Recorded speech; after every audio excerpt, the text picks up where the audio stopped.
जे काही म्हणजे काल आपण बोललो आहात एका ठिकाणी की तब्येतीच्या बाबतीत असं काही नाही आहे, तब्येत माझी व्यवस्थित आहे आणि मंत्रिपदाच्या बाबतीत काही हालचाली आहेत आपल्या, किंवा तुम्ही त्या संदर्भात काही बोललात पुढे? नाही, माझ्या तब्येतीला काही झालेलं नाही.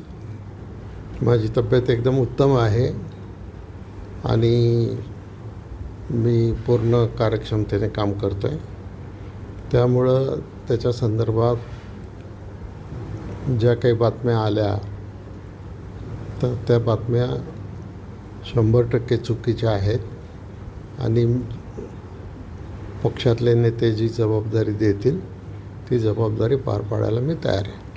आपल्या तालुक्याच्या दृष्टिकोनातून जलसंपदा मंत्रिपदाचं एक मागणी होती, तर त्या दृष्टिकोनातून काही प्रयत्न आहेत?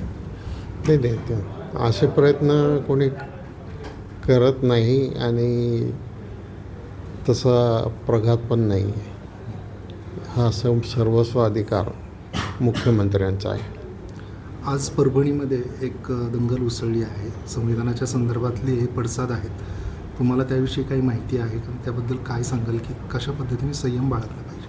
नाही, मी काही बातमी पाहिली नाही, परंतु संविधान हे आपल्या सगळ्यांच्या दृष्टिकोनातून एक अतिशय महत्त्वाची बाब आहे की ज्याचा आदर सर्व देशामध्ये आणि जगामध्ये केला जातो. डॉक्टर बाबासाहेब आंबेडकरांनी लिहिलेलं हे संविधान. अशा प्रकारे कोणीतरी राजकारणासाठी काहीतरी करणं बरोबर नाही, म्हणून सगळ्यांनी संयमाने वागलं पाहिजे आणि अशा प्रकारची कृती करता कामा नये. या कृतीचा मी निषेध करतो. सर, खोत आणि पडळकरांनी काल पवारसाहेबांनी खूप एकेरी टीका केली. तुम्ही कसं पाहता, एक ज्येष्ठ नेत्यावर कसं योग्य आहे? खरं तर राजकारणामध्ये एक सुसंस्कृतपणा आणि शुचिता असावी लागते आणि पवारसाहेब एक देशातले मोठे नेते आहेत. त्यांच्यावर अशा प्रकारची टीका करणं हे योग्य नाही.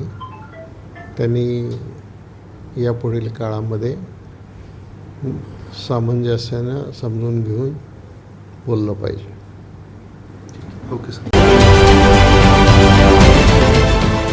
देश विदेशातील प्रत्येक घडामोडींचे लाईव्ह अपडेट मिळवण्यासाठी आता साम टीव्हीच्या सर्व सोशल मीडिया प्लॅटफॉर्मला लाईक, फॉलो आणि सबस्क्राईब करा. तसंच सर्व नोटिफिकेशनसाठी बेल आयकॉन प्रेस करायला विसरू नका.